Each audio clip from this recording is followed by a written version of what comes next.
मित्रों, आप सभी का स्वागत है आपके अपने YouTube चैनल संस्कृत विद्या हजारीबाग पर। मित्रों, मैं हूँ विद्याधर और आज मैं आपके लिए लेकर के आया हूँ कठोपनिषद का द्वितीय अध्याय। इसके पिछले एपिसोड में मैंने आपको तृतीय वल्ली अर्थात प्रथम अध्याय की तृतीय वल्ली की समाप्ति तक बताया था। तो तृतीय वल्ली में क्या, आज मैं उसका द्वितीय अध्याय का प्रथम वल्ली से शुरू करूँगा। तृतीय वल्ली का कहानी ये था कि जब वो नचिकेता को बता रहे थे यमराज कि जो परमेश्वर है इसको जो है बहुत ही सूक्ष्म बुद्धि वाले लोग देख सकते हैं, क्योंकि परमेश्वर जो है, जो ब्रह्म है, वो व्यक्ति के गुफा रूपी हृदय में ही स्थित रहता है, परंतु व्यक्ति उसे देख नहीं पाता है। तो नचिकेता को लगा कि जब गुफा रूपी हृदय में ही रहता है, मनुष्य के हृदय में, तो मनुष्य नहीं देख पाता है। तो उसी चीज़ को बता रहे यमराज अब द्वितीय अध्याय का प्रथम वल्ली में। और क्या बतला रहे हैं, क्यों नहीं देख पाता है। देखिए, हम लोग के हृदय में भी है ईश्वर, लेकिन हम लोग नहीं देख पाते हैं। उसका यहाँ पर मेंशन किया गया कि क्या है उसका कारण। देखिए, ये इसको पहले गा लेते हैं हम लोग। त्रिष्टुप छंद में है, परांचिखानि व्यत्रिणत् स्वयंभुः तस्मात् परंग पश्यति नान्तरात्मन् कश्चिद्धीरः प्रत्यगात्मानमैक्षत् आवृत्य कक्षोरमृतत्वमेच्छन्। इसमें क्या बोल रहे हैं? इसमें बोल रहे हैं कि जो स्वयंभू है, स्वयंभू माने होता है ईश्वर, ठीक है। तो ईश्वर अर्थात जो स्वयंभू है, उसने क्या किया, जो हमारे खानी है, खानी माने खम खे खानी बनाया प्रथमा बहुवचन का रूप है। तो उस परमेश्वर ने हमारे इस खानी अर्थात जितने भी हमारी इंद्रियां का द्वार है उसको खम कहा जाता है। तो इंद्रिय के द्वार को द्वितीय बहुवचन हो सकता है ये, ठीक है। तो कहने का अर्थ ये है कि जो स्वयंभू है उसने हमारे इंद्रियों के द्वार को परांचि व्यत्रिणत, परांचि में होता बाहर की ओर, अब व्यत्रिणत मैंने बनाया, ठीक है। व्यत्रिणत है रूप लंग लकार का है। तो कहना इसमें यही चाह रहा है, वी जोड़ अत्रिणत बना है। अत्रिणत पहले लंग लकार का रूप बन गया, उसमें वी उपसर्ग लग गया तो व्यत्रिणत बन गया है। तो कहने का अर्थ ये है कि जो हमारे परमेश्वर है उसने क्या किया, हमारे परमेश्वर ने जो खानी थे, हमारे जितने इंद्रिय थे, उसका द्वार जो है परांची व्यत्रिणत मतलब बाहर की ओर उसका द्वार बनाया। देखिए, हम लोग मुख है, जितने भी इंद्रिय हैं, उस इंद्रिय आदि का जो मुख्य द्वार होता है, मुंह का द्वार देखिए बाहर की ओर, नाक का द्वार बाहर की ओर, आँख का द्वार बाहर की ओर है। तो कहने का अर्थ ये है कि जितने भी हमारे परमेश्वर ने द्वार बनाए हैं वो सब बाहर की ओर है। इसी कारण से व्यक्ति क्या होता है कि अंदर की वस्तुओं को, जो अंदर के हृदय में स्थित हमारे ब्रह्म है, उसको नहीं देख पाता है। तो उसी चीज़ को बता रहे हैं कि स्वयंभू ने अपने खानी में इंद्रियों के द्वार को जो है परांची व्यतिरिक्त मैंने बाहर की ओर बनाए हैं। और फिर इसीलिए तस्मात् मैंने इसीलिए, तस्मात् पंचमी एक वचन है, इसीलिए व्यक्ति क्या होता है ना कि इसीलिए व्यक्ति जो है परांग पश्यति, इसीलिए व्यक्ति पर अंग माने बाहर की वस्तुओं को ही पश्यति माने देखता है, न अंतरात्मन अपने अंदर की वस्तुओं को न माने नहीं देखता है, ठीक है। कहने का अर्थ ये है कि जब इस स्वयंभू ने अपने इंद्रियों के द्वार, हमारे मनुष्य के जो इंद्रियों के द्वार है, उसको बाहर की ओर बनाया, तो अंदर कैसे देखेगा। इसीलिए व्यक्ति क्या होता है कि परांग पश्यति, बाहर को तो देखता है परंतु न अंतरात्मन अंदर की वस्तुओं को नहीं देखता है। लेकिन अगर कोई धीर व्यक्ति है, कश्चित धीर है, यहाँ पर संधि हो गया है। कौन सी संधि है यहाँ पर? सबसे पहले तो जय हो अन्यतर श्याम से, यहाँ पर नहीं, जय हो अन्यतर श्याम नहीं है, तक उदा हो गया यहाँ पर झलाम जसवंते से, ठीक है। तो कहने का अर्थ यहाँ ये है कि कोई धीर व्यक्ति क्या कर सकता है, तो कोई बुद्धिमान व्यक्ति ने क्या किया, अमृतत्वम इच्छन, यहाँ पर देखिए तोड़ देंगे इसको, पहले संधि विच्छेद करेंगे तो कैसे हो जाएगा, प्रत्यगात्मानम, या म से आई निकल जाएगा, यहाँ पर आई है, ठीक है, ये आई है, ठीक है, ये आई से म से आई निकल जाएगा, फिर अक्षत बन जाएगा, यहाँ पर भी त है, यहाँ पर संधि करेंगे तो त है। तो कहने का अर्थ ये है कि कोई धीर व्यक्ति अपने उस प्रत्येक आत्मन को देखा।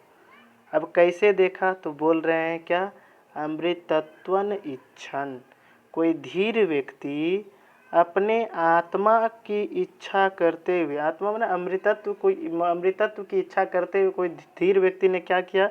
अमृतत्व पद को पाने की इच्छा के लिए अपने चक्षु को आवृत में लौटा कर, यहाँ देखिए आत्मानम है, म से आई निकल जाएगा, अक्षत है, फिर आवृत चक्षु है, र को विसर्ग यहाँ पर कर देंगे, ये जो र दिख रहा है, फिर र को विसर्ग कर देंगे, फिर र से निकल जाएगा अमृतत्वम है, म से ई निकल जाएगा इच्छन। ठीक है, संधि आप लोग जानते होंगे, तोड़ लिए होंगे। तो कहने का अर्थ ये है कि कोई धीर पुरुष ने क्या किया? उस अमृतत्वम इच्छन, इच्छ माना चाहना होता है, सत्री प्रत्यय लगा, इच्छन माना चाहते हुए, तो उस अमृतत्व को चाहते हुए या फिर उस अमृतत्व को चाहने की इच्छा से अपने चक्षुओं को आवृत माने लौटा लिया। कब? चक्षु को बाहरी विषयों से, जितने भी इंद्रियां हैं उसके बाहरी विषयों से लौटा करके अपने आत्मानम ऐक्षत, अपने आत्मा को ही देख लिया, अपने आत्मा को ही, अपने अंतरात्मा को ही देखा कोई धीर व्यक्ति। अब इसका सिंपल भाषा में ये अर्थ है, सबसे पहले तो ये कहा गया है कि जो स्वयंभू है उसने खानी, हमारे इंद्रियों के जो द्वार है वो परांची व्यतीर्णत, बाहर की ओर खोले, प्रांची ना बाहर की ओर, व्यतीर्णत माने खोले, तस्मात् माने इसी कारण से व्यक्ति परांग पश्यति, इसी कारण से व्यक्ति बाहर की ओर देखता है, लेकिन न अंतरात्मन, अपने अंदर की वस्तुओं को नहीं देख पाता है। लेकिन कोई धीर व्यक्ति अगर यदि अमृतत्वम इच्छन, अमृतत्व की प्राप्ति के लिए, अमृतत्व को चाहते हुए अगर कोई व्यक्ति अमृतत्व को मतलब पाना चाह रहा है, तो वो चक्षु को आवृत, चक्षु को लौटाकर अपने प्रत्यगात्मानम ऐक्षत, ऐक्षत है यहाँ पर, ऐक्षत है, ऐसे है, ठीक है, ऐसे मैंने अपने इस आत्मानम को देखा है। ठीक है, यह था इसका पहला मंत्र। अब इसका दूसरा मंत्र देखिए क्या है।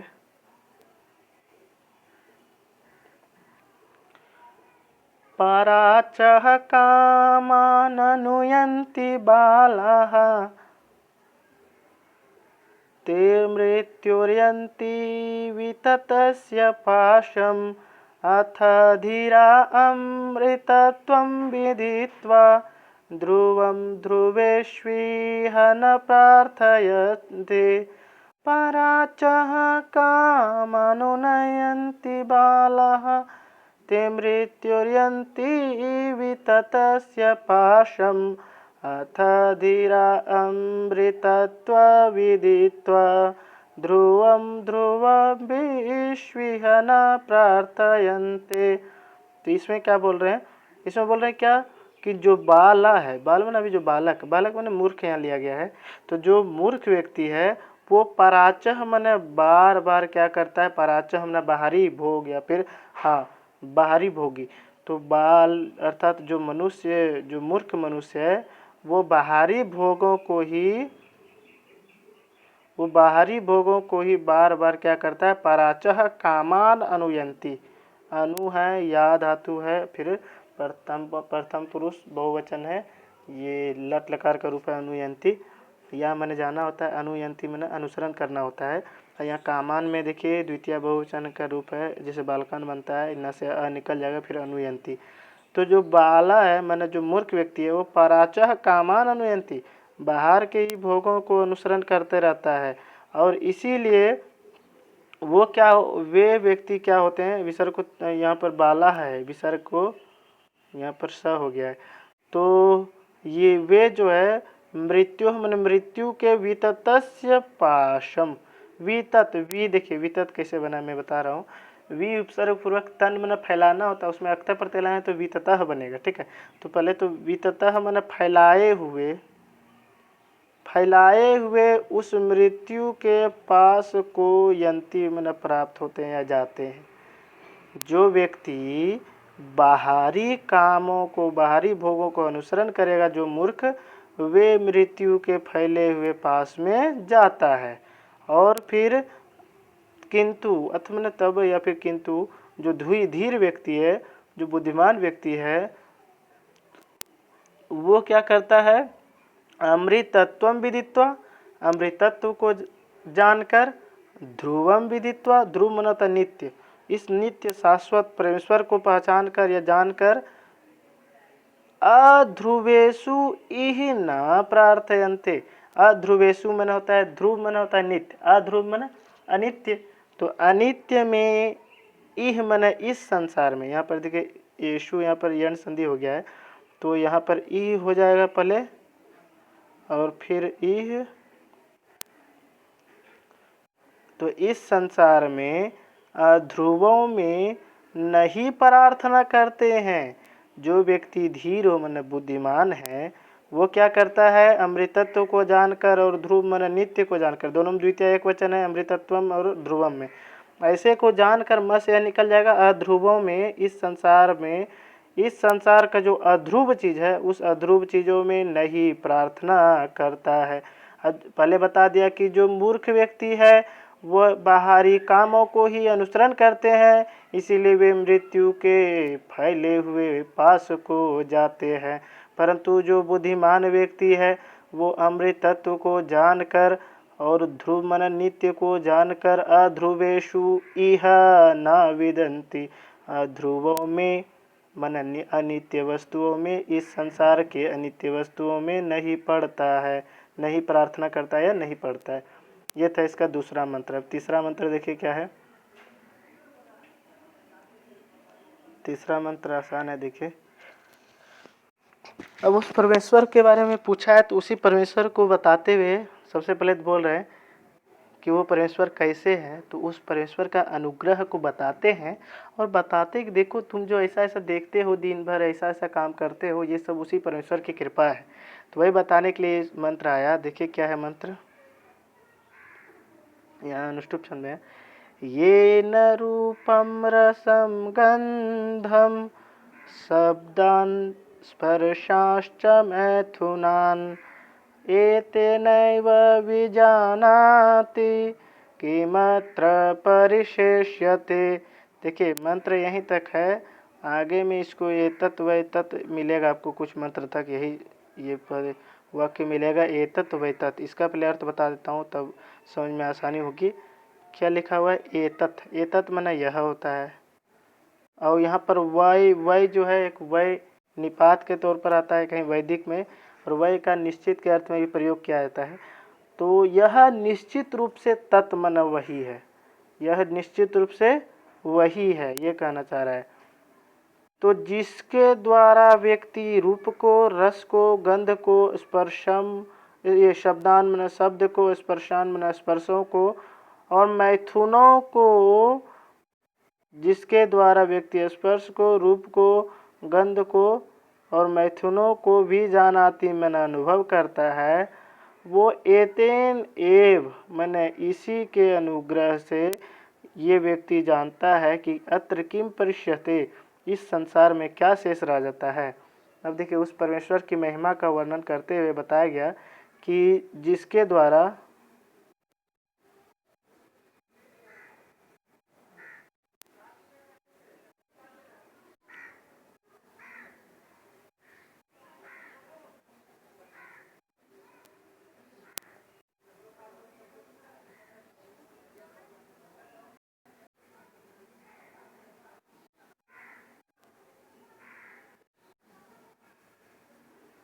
इसमें क्या बताया गया है कि जिसके द्वारा व्यक्ति रूप, रस, गंध को, समय द्वितीय है, रूप हमारा विषय, रूप हमारा विषय है आँख का, रस हमारा नाक का, जिह्वा का विषय है, गंध हमारा नाक का विषय है, शब्द हमारा मुँह, वायु जो शब्द हमारा मुख का विषय है, और स्पर्श हमारा त्वचा का विषय है।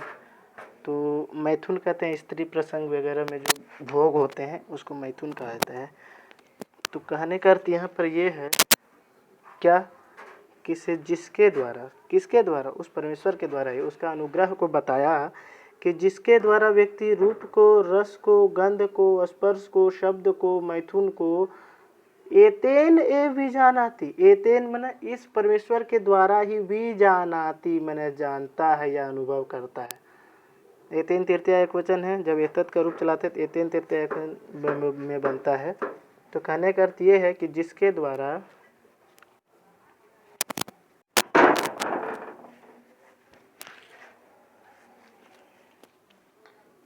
द्वारा रूप को, रस को, गंध को, स्पर्श को और मैथुन को इसी के द्वारा जानता है।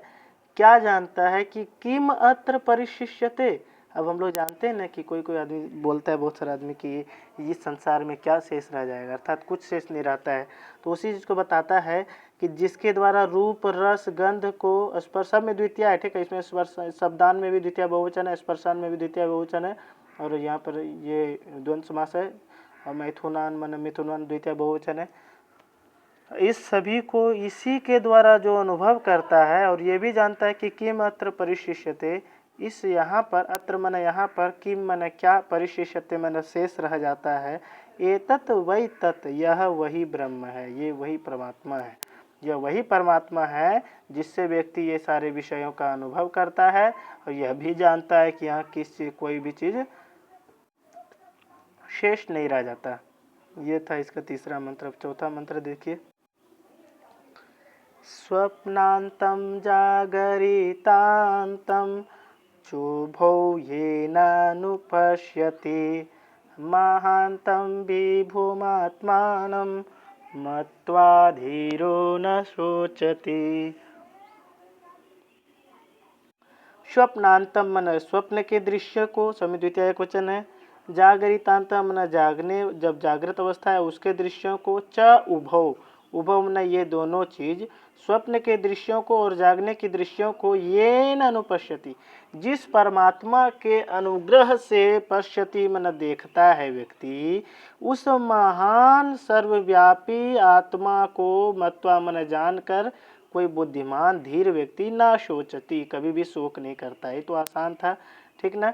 एक बार और बता देता हूँ कि स्वप्नांतम, स्वप्न के दृश्यों को, अजागरितांतम, जागृत अवस्था के दृश्यों को, और उभव मन इन दोनों को, ये न अनुपश्यति, जिसके द्वारा अनुभव किया जाता है या जिसके द्वारा देखा जाता है। ऐसे महानतम, ऐसे विभुम, ऐसे आत्मानम को मान कर या जानकर कोई ही बुद्धिमान व्यक्ति शोक नहीं करता है। समय द्वितीय वचन है। यहाँ पर देखिए, महानतम में भी, विभुम में भी और आत्मा में। विभुम बना होता है सर्वव्यापी, तो ऐसे सर्वव्यापी, ऐसे आत्मतत्व, ऐसे महानत आत्मतत्व, महान महानतम, महानतः महानतम, ऐसे द्वितीय वचन बनता है, ठीक है। तो सिंपल भाषा में ये अर्थ हो गया कि स्वप्न के दृश्यों को, जागने के दृश्यों को, इस दोनों को जिसके द्वारा देखता है वो परमेश्वर है। इस महान सर्वव्यापी आत्मा को मानकर कोई व्यक्ति, धीर व्यक्ति, कभी भी शोक नहीं करता है। ये था इसका चौथा मंत्र। इसका पांचवा मंत्र देखिए क्या है। य इमं मध्वदं वेद आत्मानं जीवमन्तिकात् ईशानं भूतभव्यस्य न ततो विजुगुप्सते। य इमं मध्वदं वेद आत्मानं जीवमन्तिकात् ईशानं भूतभव्यस्य न ततो विजुगुप्सते। इसमें क्या बता रहे, इसमें बोला कि यह मन जो व्यक्ति, यह मन जो मनुष्य मधु को देने वाला, मधु मन होता है कर्म, तो कर्म फल जो है कौन देता है, हमारे परमेश्वर। तो कर्म फल देने वाले परमेश्वर को समय देखिए, एक चीज़ है ना कि जो श्लोक या मंत्र रहता है उसमें विशेष विशेषण बहुत ही महत्वपूर्ण होता है जानना, कि कौन विशेष्य है, कौन विशेषण है।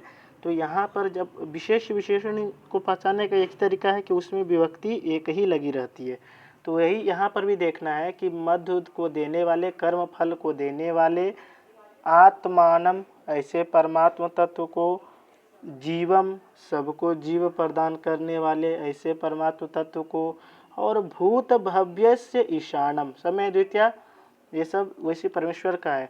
तो भूत और भव्य मन भविष्यत का, भूत भविष्यत का जो ईशान मन रक्षक है, ठीक है, उस परमेश्वर को यह मन जो वेद मन जान लेता है, ततः ना विजुगुप्सते, तब वह किसी से घृणा नहीं करता है।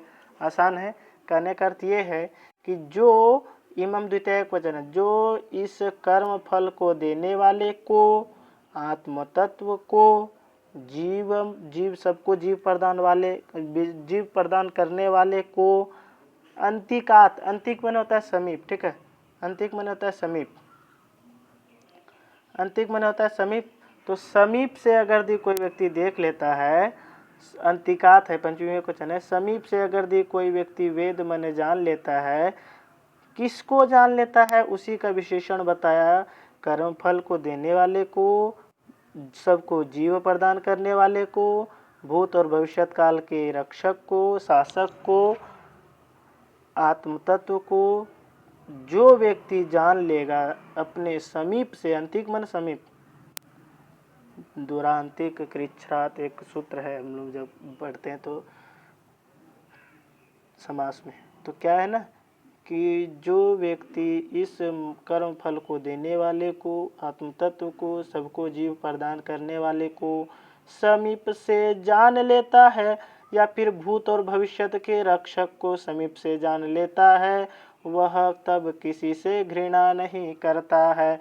तो ये कौन है, तो बोले ए तत् वही तत्, यह वही परमात्मा है, यह वही परमात्मा है जो कर्म फल देने वाले को जान लेता है, आत्म तत्व को जान लेता है, सबको जीव प्रदान करने वाले को जान लेता है, और भूत और भविष्यत के जो स्वामी हैं, ऐसे स्वामी को जानने के बाद कोई भी व्यक्ति किसी से घृणा नहीं करता है। ये था इसका 5वां मंत्र। 6वां मंत्र देखिए क्या है। यह पूर्वं तपसो जातम अदभ्यः पूर्वमाजायत गुहां प्रविश्य तिष्ठन्तं यो भूतेभिर्व्यपश्यत। यः पूर्वं तपसो जातम् अदभ्यः पूर्वमजायत गुहां प्रविश्य तिष्ठन्तं यो भूतेभिर्व्यपश्यति। तो यहाँ पर क्या है, यह मन जो व्यक्ति, यह मन जो, या जो का अर्थ यहाँ पर कुछ दूसरा है, जो अदभ्य पंचमी बहुवचन है, ठीक है, अद मन जल जल होता है, ठीक है, और अद का रूप चलता है, अद भी तृतीय बहुवचन में बनता है। तो कहने का अर्थ ये, जल से पूर्व मन पहले, अजायत मन उत्पन्न हुआ, जो जल से पहले उत्पन्न हुआ हमारे परमेश्वर, हिरण्यगर्भः समवर्तताग्रे भूतस्य जातः पतिरेक आसीत्। ये था हिरण्यगर्भ सूक्त के जो पहला मंत्र है, उसमें बताया गया है, और नासदेय सूक्त में भी बताया गया है, ना सदासीन नो सदासीन तदानीम। तो उसमें अच्छी तरह से बताया गया है कि जो हमारे परमेश्वर थे, उन्होंने जो जब जल नहीं था, जब समुद्र भी नहीं था, उससे सबसे पहले हमारे वो परमेश्वर ही आए थे। तो वही इस चीज़ को बताया कि ये वही परमेश्वर है जिन्होंने अदभ्य मन जल से पूर्व अजायत मन उत्पन्न हुआ, जल से पहले उत्पन्न हुआ हमारा ये परमेश्वर। और जो तपसः अजायत, तपसः मन तपस्या से, तप से उत्पन्न उस गुफा रूपी में प्रवेश किया, ठीक है, तपस्या से उत्पन्न हमारा जो शरीर है, उस तप से उत्पन्न शरीर के हृदय रूपी गुफा में प्रवेश किया, और इस प्रवेश करके तिष्ठन्तम मन स्थित रहने वाले को, यह मन जो व्यक्ति, स्थित रहने वाले को जो व्यक्ति, भूते भी मन, जो व्यक्ति भूते भी मन जीवात्माओं के साथ व्यपश्यत मन देख लेता है, यह वही ब्राह्मण है, ठीक है। अब इस चीज़ को सिर्फ प्रमाणित करना चाह रहे हैं कि वो ब्रह्म कैसा है, वो परमात्मा कैसा है, तो उसको बताने के लिए बोल रहे हैं कि यह मन जो परमात्मा पहले अदभ्य अजायत, जल से भी पहले जो उत्पन्न हुए हैं, और तपसः पूर्वम अजायत, तपस्या से भी पहले उत्पन्न हुए, और तपस्या से भी पहले जो उत्पन्न हुए, और गुहाम प्रविश्य मन गुफा में प्रवेश करके, गुहाम प्रविश्य ना, प्रविश्य में लेप प्रत्यय है, तो गुफा को प्रवेश करके, यहाँ गुफा का अर्थ ये गुफा नहीं है पर्वत के जो नीचे रहता है बना हुआ, ये गुफा हमारे हृदय रूपी गुफा है जिनमें हमारा परमेश्वर का निवास होता है। तो वही बताना चाह रहे कि गुफा रूपी को प्रवेश करके, गुफा रूपी हृदय को प्रवेश करके तिष्ठन्तम मन स्थित हुए को, देखिए स्था धातु में सत्री प्रत्यय लगाएंगे तो तिष्ठन बनेगा और द्वितीय क्वचन में तिष्ठन्तम बनेगा। तो गुफा रूपी हृदय में प्रवेश करके जो स्थित है, ऐसे स्थित रहने वाले को, अब स्थित कैसे है तो बोले जो भूते भी तिष्ठन्तम, भूत बना होता है प्राणी, तो प्राणियों के साथ जो स्थित है ऐसे को यो मन जो, ऐसे को जो पुरुष अपश्यत, यदि भूते भी ही जोड़ व्यपश्यत, भी जोड़ अपश्यत व्यपश्यत बन गया है, यण संधि का रूप है। तो यण संधि जिसमें लग गया है, तो जो प्राणियों के साथ स्थित रहता है ऐसे को जो देख लिया तब तो अच्छा आदमी है, लेकिन ऐसे को देखा तो जो कैसा था हमारा, देखिए ऐसे कैसा मैंने जो जिसको ऐसा ऐसा हुआ, जो तपस्या से पहले उत्पन्न हुआ, जो जल से पहले उत्पन्न हुआ, हमारे हृदय रूपी गुफा में प्रवेश करके प्राणियों के साथ स्थित है, ऐसे स्थित को यह व्यपश्यत जिन्होंने देख लिया, ऐसा व्यक्ति ठीक है। और ये जो ऐसा ऐसा जिसके बारे में वर्णन किए यह वही परमात्मा है। ये था इसका छठा मंत्र। छठा मंत्र में बताया यही कि जो जलों से पहले उत्पन्न हुआ, तपस्या से पहले उत्पन्न हुआ और हमारे गुफा रूपी हृदय में प्रवेश करके प्राणियों के साथ जो स्थित है, ऐसे को जो व्यक्ति देख लिया वह यही परमेश्वर है। ये है इसका छठा मंत्र। अब सातवां मंत्र देखिए क्या है। या प्राणेन संभवति अदिति देवतामयी गुहां प्रविश्य तिष्ठन्तीं या भूतेभिः व्यजायत।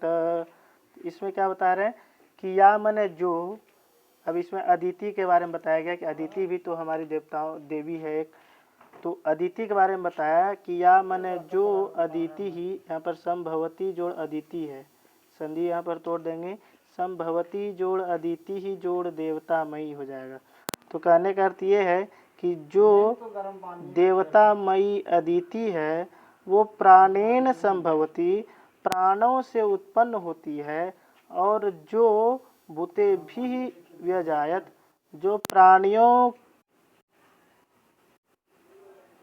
प्राणियों सहित उत्पन्न होता है, भूते भी व्यजायत माने प्राणियों सहित जो उत्पन्न होता है, ऐसे गुहां प्रविश्य गुफा रूपी में प्रवेश करके तिष्ठन्ति मन स्थित रहने वाली जो हमारी अदिति देवी है, उस अदिति देवी को ही कहीं कहीं ईश्वर भी बताया गया।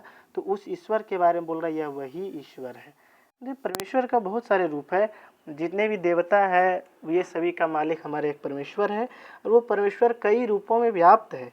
उसी चीज़ को बताया कि जो अदिति हमारी है, या देवतामयी अदिति जो है वो प्राणेन संभवती, प्राण से उत्पन्न होती है। ठीक है, प्राण अपान व्यान उदान समान है 5 वायु, तो ये प्राण से उत्पन्न होती है हमारी अदिति, और हमारे हृदय रूपी गुफा में प्रवेश करके वहीं तिष्ठन्तिम,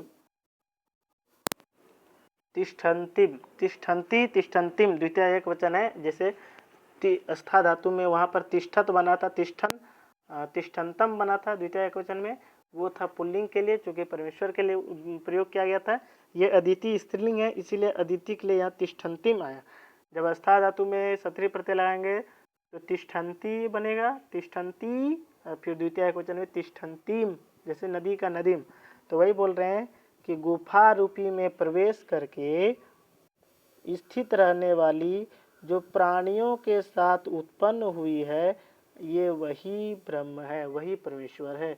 अभी सिर्फ परमेश्वर की ही बातें चलेगी, तो इसीलिए बताया गया कि जो प्राणों के साथ उत्पन्न हो रही है, ऐसा अदिति देवतामयी जो प्राणों के साथ उत्पन्न होती है, और हमारे हृदय रूपी गुफा में भी जो अदिति प्रवेश करके स्थित है, अपने प्राणियों के साथ उत्पन्न हुई, ऐसा जो अदिति है यह वही ब्रह्म है। ठीक है, ये था इसका सातवां मंत्र। अब जो आठवां मंत्र है वो देखिए क्या है। 8वां मंत्र में अग्नि के बारे में बताया कि जो हमारा देखिए सबका रूप बता रहा है परमेश्वर का। तो वहाँ अदिति को बताया कि अदिति भी हमारे ये हृदय रूपी गुफा में स्थित थी। और अब आगे बताया अग्नि। अग्नि कैसे किस प्रकार है देखिए। अग्नि के बारे में क्या है। अरण्यो निहितो जात वेदा गर्भ इव सुभृतो गर्भिणीभिः दिवे दिव ईड्यो जागृवद्भिः हविष्मद्भिः मनुष्येभिरग्निः अरण्यो निहितो जातवेदा गर्भ इव सुभृतो गर्भिणीभिः दिवे दिव ईड्यो जागृवद्भिः हविष्मद्भिः मनुष्येभिरग्निः। तो कहना इसमें ये चाह रहा है कि जो जात वेदस कहा गया अग्नि को, ठीक है। तो जो सर्वज्ञ जात वेद अग्नि ही है। यहाँ पर पहले इसको मैं तोड़ देता हूँ एक बार संधि। अरण्यो हो, यहाँ पर र को विसर्ग कर देंगे। फिर निहितो हो, निहितो है विसर्ग को ओ हो गया है तो निहितः कर देंगे। और संधि कहाँ है यहाँ, ठीक है। उसके बाद यहाँ पर देखिए जागरी बद्भी ही, यहाँ पर जो ऊपर में र दिख रहा है ये र को विसर्ग कर देंगे ऊपर में है जो।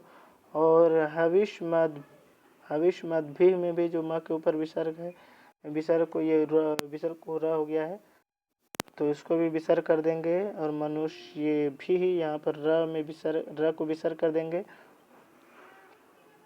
आपने पढ़ा होगा कि विसर्ग जो रेप है उसका 3 गति होता है। अचम दृष्ट्वा अधो याति हलश्चोपरि गच्छति, ये एक कारिका है। हलश्चोपरि गच्छति विसर्ग जब आता है अवसाने और रेप से त्रिविधा गति, ऐसा है। तो कहने का अर्थ इसमें ये है कि जो जात वेदा हमारी अग्नि है, ये जात वेदा जो अग्नि है ये अग्नि गर्भिणीभिः सुभृत गर्भ इव। देखिए आसान है, आप इसको पहले थोड़ा सा समझ लीजिए। जिस प्रकार गर्भिणी जो है गर्भ स्त्री, गर्भ धारण की गई स्त्री अपने अंदर जो है अपने अंदर गर्भ को धारण किए रहती है, उसी प्रकार हमारा जो जात वेदस अग्नि है वो भी अरण्यो निहित। अरण्यो अरण्य का बन गया है अरण्यो, जिसे मति का मत्यो षष्ठी द्विवचन है। तो अरण्यो निहित मैंने छिपा हुआ। अरण्य कहते किसको पहले ये जानिए। जब यज्ञ किया जाता है तो वहाँ शमी की लकड़ी, शमी का वृक्ष होता है, बहुत ही उसको घिसने से उसमें आग पैदा होती है। तो जो शमी के वृक्षों का कुछ डाल को या कुछ लकड़ी को 2 लकड़ी रहता है और उसको उसी से घर्षण से आग को पैदा किया जाता है और उसी से यज्ञ किया जाता है। तो उसी को अरणी कहा जाता है। जो 2 लकड़ियाँ होती है उसको अरणी कहा जाता है। तो चूंकि अरणी से ही ना आग को पैदा किया तो उसके बीच तो अग्नि को होना आवश्यक है। तो वही अरण्यो निहितः, अरणी के बीच 2 अरण्यों के बीच काष्ठ का भाग होता है। तो 2 काष्ठ भागों के बीच छिपे हुए, निहित मन छिपे हुए जात वेदा मन सर्वज्ञ अग्नि जो है वो गर्भिणी भी सुभृत गर्भ। जिस प्रकार गर्भिणी अपने अंदर गर्भ को धारण करती है तो उसी प्रकार अग्नि भी उस शमी वृक्ष का जो बना हुआ अरण्य है 2 अरण्यों के बीच छिप जाता है। यह है इसका अर्थ। और क्या बोल रहा है, छिपा है और जागृत बद्भी ही, यहाँ जागृत बद्भी में भी तृतीया बहुवचन है, हविष मद्भी में भी तृतीया बहुवचन है और मनुष्य भी में भी तृतीया बहुवचन है। अब मनुष्य भी कहाँ का रूप, जिससे वैदिक में रूप चलाते थे हम लोग, देव का देवे भी बनता है तृतीया बहुवचन में। और हम लोग ऐसे बनाएंगे, लौकिक में तो देवह बनेगा, लेकिन वैदिक में ए भी ऐसे जुड़ता है। तो मनुष्य का मनुष्य भी, ठीक है। तो कहना ये चाह रहा है कि जागृत वद्भी ही मैंने ये भी तृतीया बहुवचन। जागृत वद्भी मैंने सावधान होता है। तो सावधान हविष्य मैंने हवन करने वाले जो सामग्री है, तो सावधान और हवन करने वाले सामग्री वाले मनुष्यों, सामग्रियों से युक्त ऐसे मनुष्यों के द्वारा यही अग्नि जो है वो दिवे दिवे ईड्य, ये अग्नि जो है दिवे दिवे मैंने प्रतिदिन, दिव दिव मैंने दिन दिन अर्थात प्रतिदिन, ईड्य मैंने स्तुति के योग्य है। हमारी जो अग्नि है वो दिवे दिवे प्रतिदिन स्तुति के योग्य है। किसके द्वारा? तो बोले सावधान और हवि से युक्त मनुष्यों के द्वारा। सावधान भी हो, हवि वाला भी हो, ऐसे मनुष्य के द्वारा ये दिवे दिवे स्तुति करने योग्य है।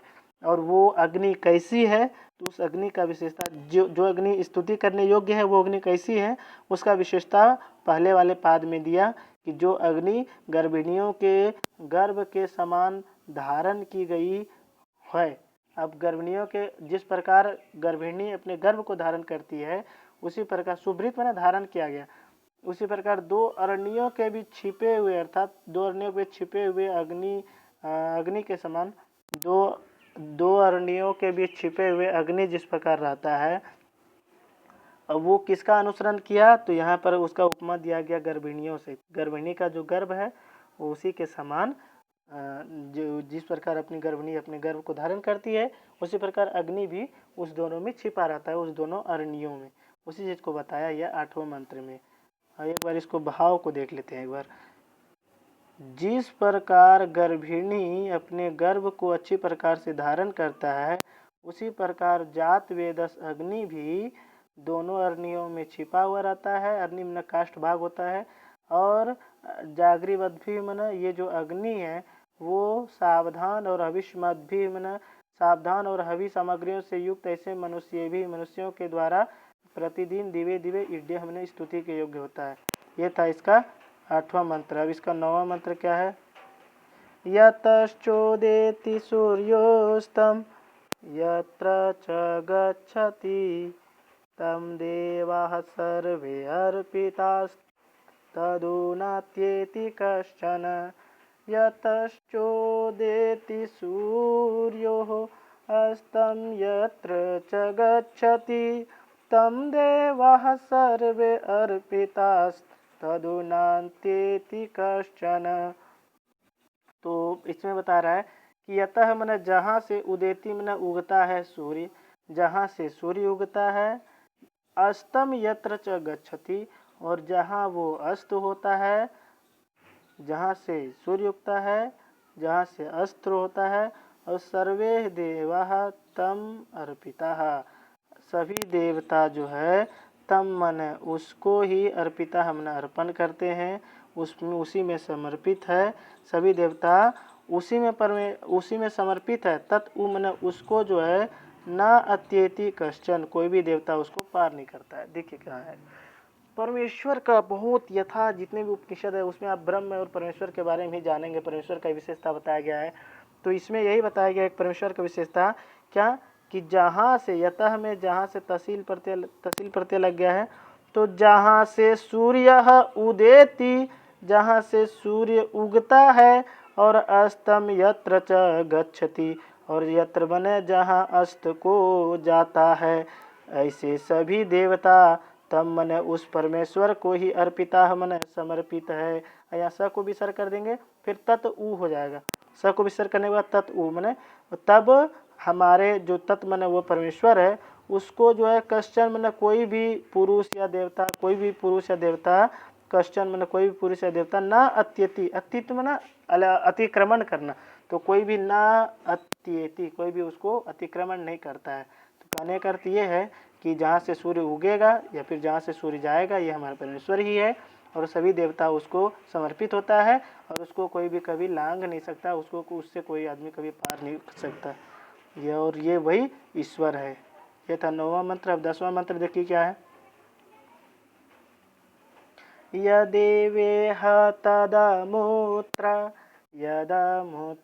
तदन्विह मृत्युः समृत्युमाप्नोति य इह नानेव पश्यति। बोला यत एव इह, यत बने जो, एव मने ही, इह मने यहाँ पर है, यहाँ पर तोड़ देंगे, यत जोड़ एव जोड़ इह, इह मने यहाँ पर, इस संसार में, यत मने जो, यत जो भी इस संसार में हमारा पर ब्रह्म है, तत् अमूत्र, तत्र अमूत्र, तत् अमूत्र मना वही परमेश्वर हमारा, अमूत्र मना होता परलोक।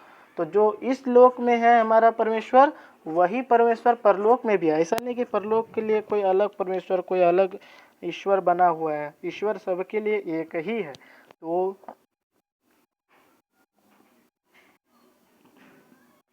जो परमेश्वर के बारे में बात कर रहे हैं कि यत एव इह माने यहाँ पर यत एव माने जो भी है परमेश्वर, तत् अमूत्र वह परमेश्वर हमारे परलोक में भी है। अमूत्र में परलोक, और यत अमूत्र जो अमूत्र में है अर्थात जो परलोक में है, तत् तत् नु इह, यहाँ पर तोड़ देंगे तत् जोड़ नु, ऊ को वह आदेश हो गया है, वह निश्चित रूप से यहाँ भी है। ठीक है। और अगर यदि यह मन जो व्यक्ति इह मन इस संसार में नाना इव पश्यति, नाना प्रकार के परमेश्वर को देखता है कि यहाँ पर अलग परमेश्वर है, हमारे परलोक में जाएंगे तो वहाँ अलग परमेश्वर मिलेगा, तो जो इस संसार में नाना इव पश्यति, जो इस संसार में अनेक प्रकार से देखता है, वह जो है मृत्यु मन मृत्यु के, वह मृत्यु से भी मृत्यु को आपनोति में प्राप्त करता है, वह मृत्यु से मृत्यु को प्राप्त करता है। अब हमारे देखिए यमराज बहुत कुछ बता दिए इसमें, इसको आप अगर फॉलो कर रहे हैं तो बहुत जीवन में सुख आते हैं और किसी चीज़ के प्रति आसक्ति नहीं रह जाती है व्यक्ति की। और जब आपकी कोई इच्छा नहीं रह जाएगी तो फिर आप संतुष्ट रहिएगा, सुखमय जीवन हो जाता है। व्यक्ति के जीवन में दुख तभी आता है जब कोई वो इच्छा करता है। जब किसी व्यक्ति में तृष्णा का भाव रहेगा ही नहीं तो वो फिर व्यक्ति कभी दुख नहीं हो सकता, दुख से युक्त होगा ही नहीं। तो इसमें ये बोल रहे हैं इच्छा ही दुख का बहुत बड़ा कारण है। बोले कि यत मने जो इह मने इस संसार में जो परमेश्वर है, तत् अमूत्र वही परलोक में भी है, जो परलोक में है वही इस संसार में भी है। तोड़ कर बता दिया तत् नु इह। और अगर दी यह मने जो व्यक्ति इह मने इस संसार में नाना एव पश्यति, उस परमेश्वर को अलग अलग प्रकार से देखता है। कभी बोलता है कि भविष्य में ये परलोक में अलग अलग प्रकार के ईश्वर है, तो वह जो है मृत्यु से मृत्यु आपनोति, मृत्यु को प्राप्त करता है। ये था इसका 10वां मंत्र। 11वां मंत्र देखिए क्या है। मनसैवेदमाप्तव्यं नेहा नास्ति किंचन, मृत्युः समृत्युं गच्छति य इह नानेव पश्यति। तो बोल रहे हैं कि ये जो हमारे परमेश्वर है वो मनसा एव एतम आप्तव्यम, एतम मन द्वितीय एकवचन है। यहाँ पर अगर दी इसको और अच्छा से तोड़ लें तो क्या हो जाएगा, यहाँ पर मनसा जोड़ एव जोड़ इदम जोड़ आप्तव्यम। मनसा एव, मनसा तृतीय एकवचन है मनस का, तो मन के द्वारा ही मनसा एव मन के द्वारा ही इदम मन इस परमेश्वर को आप्तव्यम मन प्राप्त करना चाहिए। इस परमेश्वर को मन के द्वारा ही प्राप्त करना चाहिए। इह मन इस संसार में नाना अस्ति किंचित न, इस संसार में नाना मन भिन्न भिन्न का जो भाव है, अनेक अनेक का भाव हमारे अंदर जो बैठ गया है, वो ना अस्ति किंचित, न अस्ति किंचित, वह कुछ भी नहीं है, कुछ भी भिन्न नहीं है, सब कुछ परमेश्वर का ही कार्य है। तो इसीलिए बोल रहा है कि इस परमेश्वर को मन के द्वारा ही पाना चाहिए, प्राप्त करना चाहिए, क्योंकि इस संसार में अनेक अनेक प्रकार का कुछ भी नहीं है, कुछ भी नहीं है अनेक अनेक प्रकार का। और जो इस संसार में नाना पश्यति, उसी चीज को बार बार बता रहा है। जो इस संसार में बोलता है अलग अलग चीज है, ये अलग चीज है, नहीं, इस संसार में सब कुछ एक ही है। क्यों? क्योंकि ये सब परमेश्वर का ही बनाया हुआ है, ये सृष्टि परमेश्वर की है। वही बता रहे हैं कि इसको सबसे पहले बता दिया कि परमेश्वर को पाए कैसे, तो बोल रहा मन के द्वारा पाइए परमेश्वर को। और इस संसार में जो अनेक प्रकार का व्यक्ति मानता है वो कुछ भी नहीं है, किंचन मना कुछ भी, ना मना नहीं है, इह मना इस संसार में, नाना मना नाना प्रकार का, अस्ति मना है। ठीक है। और मृत्यु हो, अब कोई आदमी यह मना जो आदमी इस संसार में नाना इव पश्यति, अनेक अनेक प्रकार के समान पश्यति मना देखता है, सह मन वह मृत्यु से मृत्युम गच्छति, वह मृत्यु से मृत्यु को जाता है। वह मृत्यु आपनोति था, यहाँ पर गच्छति है, तो मृत्यु से मृत्यु को जाता है वह जो अनेक अनेक प्रकार का देखेगा। ठीक है। मन के द्वारा पाना चाहिए ईश्वर को, और इस संसार में इससे कुछ अभिन्न है ही नहीं, सब कुछ एक है। ये था 11वां मंत्र। अब इसका 12वां मंत्र देखिए क्या है। ये थोड़ा मंत्र उससे थोड़ा मैच करता है। जब मैं पढ़ाऊँगा पुरुष सूक्त शायद पढ़ा दिया मैंने, आप देख लीजिएगा, वीडियो पढ़ा होगा यूट्यूब में। तो पुरुष सूक्त में मैंने पढ़ाया था कि जो हमारा पुरुष परम पुरुष है वो 10 अंगुल बहुत ही अपने परिमाण भर बैठ गया, उससे 10 अंगुल और अधिक भी उसका परिमाण आ जाता है। उसी पुरुष के बारे में, वही पुरुष यहाँ परमेश्वर बन चुका है। ठीक है। तो उस परमेश्वर और वो पुरुष है कैसा, उसी के बारे में इसमें बता रहे हैं। क्या बता रहे हैं देखिए, अंगुष्ठमात्रः पुरुषो मध्य आत्मनि तिष्ठति ईशानो भूतभव्यस्य न ततो विजुगुप्सते। इसमें बोल रहे अंगुष्ठ मात्र का परिमाण वाला हमारा पुरुष, ठीक है। ये अंगुष्ठ मात्र का ही उतना परिमाण है उसका, जो अंगुष्ठ हमारा अंगुली है वो उसके उतना ही मात्र का परिमाण वाला, लेकिन उतने मात्र परिमाण से वो पूरे सृष्टि को देखते हैं। तो अंगुष्ठ मात्र वाला परिमाण वाला जो पुरुष है वो आत्मनि मध्य तिष्ठति। आत्मनि में ना हमारे, आत्मनि में ना हमारे, तो हमारे अर्थात हमारे शरीर के मध्य में ना मध्य भाग में, शरीर के मध्य भाग अर्थात हृदय में तिष्ठति में ना बैठता है। दो अंगुष्ठ मात्र वाला पुरुष है वो हमारे आत्मा के मध्य में ही बैठता है। आत्मा मना यहाँ बताया गया शरीर, तो शरीर के मध्य में ही तिष्ठति में बैठता है। आत्मनि यहाँ एक, देखिए एक बात और मैं बता रहा हूँ, कहीं कहीं अगर ये वैदिक में ए रहता है, यहाँ मध्य में ए था, यहाँ पर मध्य में ए था, यहाँ मध्य में ए था, लेकिन उसको अ हो जाता है। तो अंगुष्ठ मात्र वाला जो पुरुष है वो हमारे आत्मनि मध्य तिष्ठति, अपने शरीर के अंदर ही हृदय रूपी गुफा में रहता है।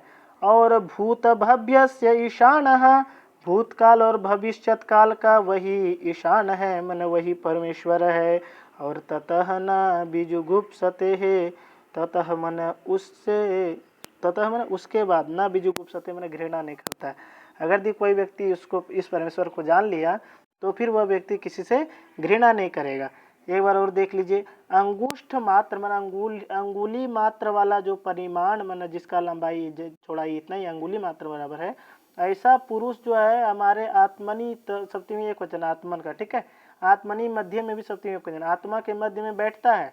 और जो भूत और भविष्य का ये मालिक है, ईशान मन मालिक है, ततः मन उसे जान लेने के बाद कोई भी व्यक्ति ना बीजुगुप्सते, कभी भी वो किसी से घृणा नहीं करता। और ये जो ऐसा जो परमेश्वर है वो एतत् वही तत्, यह वही परमेश्वर है। ये था इसका 12वां मंत्र। अब इसका 13वां मंत्र क्या है देख लीजिए।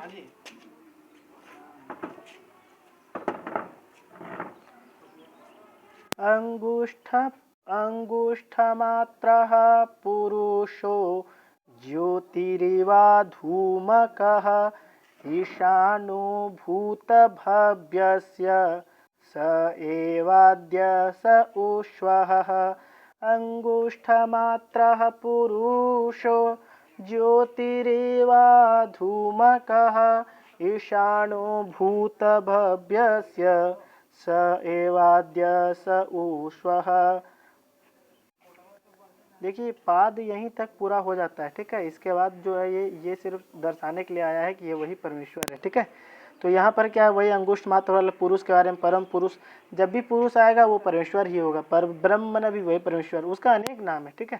लेकिन उसका जो प्रणव है, जो ओंकार है, वो उसका वाचक, वो चिन्ह है। तो अंगुष्ठ मात्र वाला जो पुरुष है वो ज्योति इव अधूमकः, अधूमक माने का, धूमक माने धुआं, और अधूमक माने धुआं से रहित, तो धुएं से रहित ज्योति के समान है। वो जो परमेश्वर है, अंगुष्ठ मात्र वाला परमात्मा है, वो धुएं से रहित ज्योति ही इव, ज्योति के समान, धुएं से रहित ज्योति के समान है। और भूत भव्यस्य ईशानः, भूत और भविष्यत का वो मालिक है। जी अगर परीक्षा में ऐसा पूछ लिया जाए आपसे कि अंगुष्ठ मात्र पुरुषो ज्योति रिवा धूमकः, ये कहाँ का है मंत्र, ये सब पूछ सकता है, तो आप बताइएगा कठोपनिषद का है। फिर बोलेगा कि ये मंत्र जो है किसने कहा, तो ये सब बोल रहे हैं यमराज बोल रहे हैं। किसको बोल रहे हैं, नचिकेता को बोल रहे हैं। कहाँ पर बोल रहे हैं, कठोपनिषद में बोल रहे हैं। कठोपनिषद किस वेद से है, यजुर्वेद से। तो इस प्रकार आपको पूरी तरह से सब निश्चित होना चाहिए, ठीक है। आप तैयारी करते रहिए, वाचन करते रहिए, वाचन कीजिएगा तभी सूक्ष्म आ पाएगी। तो जो अंगुष्ठ मात्र वाला पुरुष है ये ज्योति के समान, और धूम से रहित ज्योति के समान है, अधूमक है यहाँ पर, ठीक है। अर को विसर्ग कर देंगे। और भूत भव्यस्य ईशानः, वो को विसर्ग कर देंगे। तो भूत और भविष्यत काल का जो ईशान माने मालिक है, स्वामी है, भूत और भविष्यत का जो स्वामी है। देखिए भूत भविष्य के साथ साथ वर्तमान भी आ जाता है, लेकिन वर्तमान लिख नहीं जाता है, इसलिए नहीं लिखा गया क्योंकि पाद को पुराना जरूरी रहता है। हमें छंद में पाद जरूरी होता है, उसमें लघु गुरु देखना होता है, इसीलिए कुछ कुछ बातें नहीं लिखनी पड़ती है। तो भूत और भविष्य का जो मालिक है स एव अद्य, वह आज भी है, और वह स्वह सह उ मन भी होता है, तो वह कल भी है। माना ये जो परमेश्वर है वो हमेशा रहने वाला है, ऐसा नहीं कि आज है कल नहीं है। तो इसीलिए बोल रहा है कि अंगुष्ठ मात्र वाला जो पुरुष है वो धूम से रहित ज्योति के समान है, और भूत और भविष्य का मालिक है। अस्य एव अद्य, वह आज भी है और वह कल भी है। ये तत्व वही तत्व, ऐसा जो है वो वही परमेश्वर है। ये था इसका 13वां मंत्र। अब 14वां मंत्र देखिए क्या है। 14वां मंत्र में क्या है, यथोदकं दुर्गे वृष्टं पर्वतेषु विधावति, एवं धर्वान् पृथक् पश्यन् तानेवानुविधावति। इसमें क्या बोल रहे हैं, यथोदकम, यथा मन जिस प्रकार, यथा जोड़ उदकम है, ठीक है।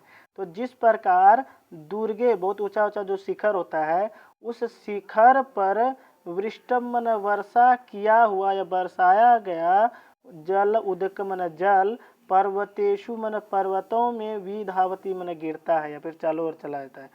कहना ये चाह रहा, ऊपर जब पर्वतों के शिखर पर जल गिरता है, वृष्टम मन बरसाया हुआ जल जब गिरता है, बारिश का जब जल पर्वतों से गिरता है, और जब ये ऊंचे शिखर पर बरसता हुआ, शिखर से बरसता हुआ जब वो पर्वत पर आता है, तो पर्वतों में अलग अलग भागों में चला जाता है। जब कोई चीज ऊपर से जब गिराते हैं जल को, तो वो अलग अलग भागों में गिर जाता है। उसी के बारे में बोल रहा है कि यथा मन जिस प्रकार, दुर्गे मन ऊंचे ऊंचे शिखर पर, वृष्टम मन बरसाया गया जो जल है वो पर्वतों में गिर जाता है, पर्वतों में अनेक अनेक स्थानों में चला जाता है, अनेक अनेक स्थानों में चला जाता है। एवं मन उसी प्रकार धर्मान पृषक पश्यत, धर्म को पृथक मन अलग अलग, पश्यन, पश्यन जोड़ तान है, ठीक है। यहाँ पर न छभ्य प्रसान एक सूत्र है, जैसे कस्मिंश्चित बनता है ना, उसी प्रकार यहाँ बन गया है, ठीक है। तो ना पश्यन था यहाँ पर, माना कि धर्मों को अलग अलग देखते हुए, उसी प्रकार धर्मों को अलग अलग देखते हुए, तान मन उस धर्मों के पीछे पीछे, तान एवं मन उस धर्मों के पीछे पीछे ही, अनुविधावती, अनुविधावती मन पीछे पीछे ही दौड़ते रहता है या फिर पीछे पीछे ही भटकते रहता है। ये मनुष्य के बारे में बताया। ऊपर में एक पहले ये उपमा के साथ दे दिया गया, उपमा दे करके बताया गया कि यथा उदकम, जिस प्रकार जल दुर्गे मन दुर्ग में ऊंचे ऊंचे शिखर पर बरसता हुआ पर्वतों में जाता है, उसी प्रकार कोई अगर यदि धर्म को अलग अलग देखता है, वह उसी धर्म के पीछे पीछे भाग जाता है। ये था इसका 14वां मंत्र, कि जिस प्रकार जल दुर्ग में बरसाया गया पानी अपने पर्वतों पर अनेक अनेक जगहों पर जाता है, और धर्म का अर्थ यहाँ पर कहीं कहीं देवता भी ले लिया जाता है, जितने भी देवता है, देवता भी कहीं कहीं लिया जाता है अर्थ। तो अगर देवता को कोई आदमी अलग अलग मानता है, तो ऐसे देखते हुए तान, मैंने उसको यहाँ पर एक बार संधि तोड़ के बताता हूँ। पश्यत जोड़, पश्यन जोड़, तान जोड़, एव जोड़, अनुविधावती, ठीक है। अनुविधाव और लट लगा प्रथम पुरुष एक वचन का रूप है। तो जिस प्रकार जल दुर्ग में बरसता हुआ पर्वतों में अलग अलग जगह पर चला जाता है, उसी प्रकार अब अलग अलग बरसता है, पर्वतों में बरसता है, अलग अलग चला जाता है। उसी प्रकार अगर धर्म को कोई आदमी अलग अलग मानेगा, तो ऐसे देखते हुए उसी के पीछे चला जाएगा, उसी के पीछे भटकता रहेगा। ये था इसका 14वां मंत्र। अब इसका 15वां मंत्र और अंतिम मंत्र है, ये देख लीजिए। देखिए यहाँ पर एक चीज बताया गया है ना, कि जो अंगुष्ठ मात्र आ रहा था वो शब्द परमात्मा का वाचक है, ये बहुत ही महत्वपूर्ण है, ठीक है। अब क्या है 15वां मंत्र देख लीजिए। यथोदकं शुद्धे शुद्धम आशक्तिं तादृगेव भवति, एवं मुनिर्विजानत आत्मा भवति गौतम। यथोदकं शुद्धे शुद्धम आसिक्तं तादृगेव भवति, एवं मुनिर्विजानत आत्मा भवति गौतम। इसमें क्या बोल रहे कि यथा मन जिस प्रकार उदक मन जल शुद्धे शुद्धम आसिक्तम तादृगेव भवति एवं। तो इसमें क्या बोल रहे हैं कि जो यथा मन जिस प्रकार शुद्धे मन शुद्ध जल में उदकम आसिक्तम, आसिक्त मन सिंचा हुआ मेघों द्वारा जो बरसाया गया जल है वह जिस प्रकार शुद्ध जल में गिर जाता है, तो जब देखिए शुद्ध जल में मेघों द्वारा बरसाया गया जल उसी प्रकार मिल जाता है और उसी प्रकार मनुष्य उस आत्म तत्व को ग्रहण करके और उसी आत्म तत्व में मिल जाता है। अगर कोई मुनि उस आत्म तत्व को जानता है, उस आत्म तत्व को जान लेता है, तो जो उस मुनि का जो अंदर ब्रह्म है मुनि के अंदर, वो ब्रह्म उसी आत्म तत्व में मिल जाता है। तो उसी चीज को यहाँ पर उपमा देके बताया गया कि जिस प्रकार जल शुद्धे मन शुद्धम, जिस प्रकार शुद्धे मन निर्मल जल में आशिक्तम मन मेघों के द्वारा बरसाया गया, शुद्धम मन शुद्ध जल मेघों के द्वारा बरसाया गया शुद्ध जल तादृगेव भवति, उसी प्रकार हो जाता है। अब शुद्ध जल में शुद्ध जल गिरेगा तो दोनों तो उसी प्रकार न हो जाएगा। तो वही बोल रहा है जिस प्रकार शुद्ध जल में मेघों द्वारा बरसाया गया शुद्ध जल में जिस प्रकार निर्मल जल में मेघों द्वारा बरसाया गया शुद्ध जल मिल जाता है, उसी प्रकार हो जाता है। तादृगेव भवति, उसी प्रकार हो जाता है। तो इसी प्रकार मुनेः विजानत, मुनेः मन मुनि का, इसी प्रकार हे गौतम, गौतम या संबोधन में हे गौतम वंशीय नचिकेता, गौतम से जो उत्पन्न हुआ गौतम ही कहलाया, गौतम वंशीय जो है। तो हे गौतम वंशीय नचिकेता, हे गौतम वंशीय नचिकेता, विजानतः मन जानते हुए, विसर्ग को लोप हो जाता है और बाद में स्वर रहता है। तो हे गौतम वंशीय नचिकेता, विजानतः इस परमेश्वर को जानने वाले मुनि मन मुनि का आत्मा भवति, इस परमेश्वर के जो परमेश्वर मुनि है उस मुनि का जो आत्मा है वो आत्मा ब्रह्म को प्राप्त हो जाता है। अगर उस प्रकार जान लेता है ब्रह्म को तो मुनि का जो आत्मा है वो ब्रह्म को प्राप्त हो जाता है। एक बार और बढ़िया से देख लेते हैं कि यथा मन जिस प्रकार शुद्धे मन निर्मल जल में आसिक्तम शुद्धम बरसाया गया मेघों द्वारा बरसाया गया, आसिक्त मन बरसाया गया, शुद्धम मन शुद्ध जल तादृगेव भवति, उसी प्रकार हो जाता है। और इसीलिए इस प्रकार आत्मा जो है हे गौतम वंशीय, आत्मा को जानने वाले मुनि का भी भवति मन हो जाता है। अब इसका मैं भाव बता देता हूँ कि जब मुनि ब्रह्म को जान लेगा तो मुनि के अंदर जो ब्रह्म है वो उसी परमात्मा में जाकर भवति मन हो जाता है, मिल जाता है, प्राप्त हो जाता है। इस मुनि का आत्मा उस ब्रह्म को प्राप्त हो जाता है। ये था इसका 15वां मंत्र और यहीं पर इसका प्रथम वल्ली समाप्त हो जाता है। इसके अगले मैं दूसरे दिन मैं इसका द्वितीय वल्ली समाप्त कर दूंगा। इस प्रकार से तृतीय वल्ली भी हो जाएगा और इस प्रकार से आपका कठोपनिषद समाप्त हो जाएगा। तो बस आज के लिए बस इतना ही है। इसको आप वाचन करते रहिए और वाचन करते करते आपको जहाँ कहीं भी कोई भी पढ़ाई में अगर भी कहीं भी कोई समस्या हो रही हो आपको तो आप कमेंट्स में ज़रूर लिखकर बताइएगा, ठीक ना। और बाकी आज के लिए बस इतना ही।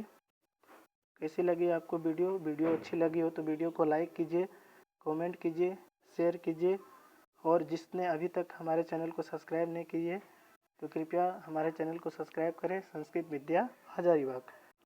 बस आज के लिए इतना ही, धन्यवाद।